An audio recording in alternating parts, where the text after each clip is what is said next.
बागेश्वर धाम ज्ञान चैनल को स्वागत। हिंदू राष्ट्र के लिए संविधान में करें संशोधन, धीरेन्द्र शास्त्री उर्फ बागेश्वर धाम सरकार की सनसनीखेज डिमांड। बागेश्वर धाम सरकार ऑन हिंदू राष्ट्र धीरेन्द्र शास्त्री उर्फ बागेश्वर धाम सरकार ने महाराष्ट्र के पुणे में सनसनीखेज डिमांड की है। उन्होंने मांग की है कि देश को हिंदू राष्ट्र बनाने के लिए संविधान में संशोधन किया जाना चाहिए। पुणे सनातन भारतीय संस्कृति और हिंदू एकता को मजबूत करने के लिए हम दरबार का आयोजन करते हैं। अगर किसी को इस पर आपत्ति है तो उन्हें कोर्ट में आकर अपनी बात रखनी चाहिए। धीरेन्द्र शास्त्री उर्फ बागेश्वर धाम सरकार धीरेन्द्र शास्त्री बागेश्वर धाम सरकार ने महाराष्ट्र अंधश्रद्धा उन्मूलन समिति को आमने सामने की चुनौती इन शब्दों में दी, दूध का दूध पानी का पानी हो जाए। उन्होंने अपने भक्त राजनेताओं से यह भी कहा, उन्होंने कहा कि चुनाव तभी जीता जा सकता है जब राजनेता जनता को पिता के समान माने। वहीं बागेश्वर धाम सरकार ने यह रुख रखा कि भारतीय संविधान में अब तक 700 बार संशोधन किया जा चुका है। ऐसे में हिंदू राष्ट्र के निर्माण के लिए एक बार संशोधन किया जाना चाहिए। हिंदू राष्ट्र के लिए संविधान में करें संशोधन, धीरेन्द्र शास्त्री उर्फ बागेश्वर धाम सरकार की सनसनीखेज डिमांड। कहाँ दिया ये बयान? पुणे में जगदीश मुलिक फाउंडेशन की ओर से संगमवाड़ी में 3 दिवसीय हनुमान सत्संग कथा और बागेश्वर धाम सरकार की ओर से दिव्य दरबार कार्यक्रम का आयोजन किया गया है। इससे पहले धीरेन्द्र शास्त्री पत्रकारों से बातचीत करते हुए बोल रहे थे। फाउंडेशन के जगदीश मुलिक और योगेश मुलिक उपस्थित थे। कभी भी रावण से फोन पर बात नहीं की।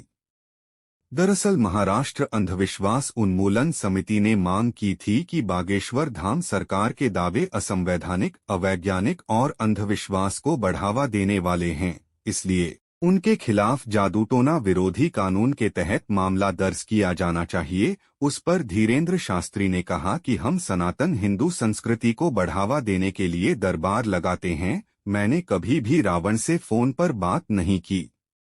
दरअसल महाराष्ट्र अंधविश्वास उन्मूलन समिति ने मांग की थी कि बागेश्वर धाम सरकार के दावे असंवैधानिक, अवैज्ञानिक और अंधविश्वास को बढ़ावा देने वाले हैं। इसलिए उनके खिलाफ जादूटोना विरोधी कानून के तहत मामला दर्ज किया जाना चाहिए। उस पर धीरेन्द्र शास्त्री ने कहा कि हम सनातन हिंदू संस्कृति को बढ़ावा देने के लिए दरबार लगाते हैं। मैंने कभी भी रावण से फोन पर बात नहीं की।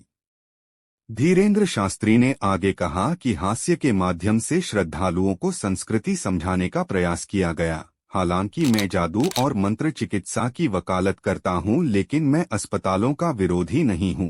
इसलिए अगर महाराष्ट्र 19 के कार्यकर्ताओं को कोई आपत्ति है तो वे कोर्ट में जाकर अपनी बात पेश करें। बागेश्वर धाम सरकार ने उत्तर दिया कि मैं प्रभु की मुझ पर कृपा के कारण साफ बोल रहा हूं, इसके लिए कोई बहाना मत बनाइए। धीरेन्द्र शास्त्री ने आगे कहा कि हास्य के माध्यम से श्रद्धालुओं को संस्कृति समझाने का प्रयास किया गया। हालांकि मैं जादू और मंत्र चिकित्सा की वकालत करता हूं, लेकिन मैं अस्पतालों का विरोधी नहीं हूं। इसलिए अगर महाराष्ट्र 19 के कार्यकर्ताओं को कोई आपत्ति है तो वे कोर्ट में जाकर अपनी बात पेश करें। बागेश्वर धाम सरकार ने उत्तर दिया कि मैं प्रभु की मुझ पर कृपा के कारण साफ बोल रहा हूं, इसके लिए कोई बहाना मत बनाइए। हिंदू राष्ट्र के लिए संविधान में संशोधन करें।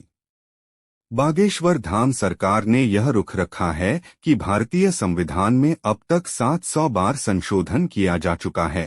हिंदू राष्ट्र के निर्माण के लिए एक बार संशोधन किया जाना चाहिए। हिंदू राष्ट्र या रामराज्य में अल्पसंख्यकों को कहीं जाने की जरूरत नहीं है। उन्होंने कहा कि धर्म के अंदर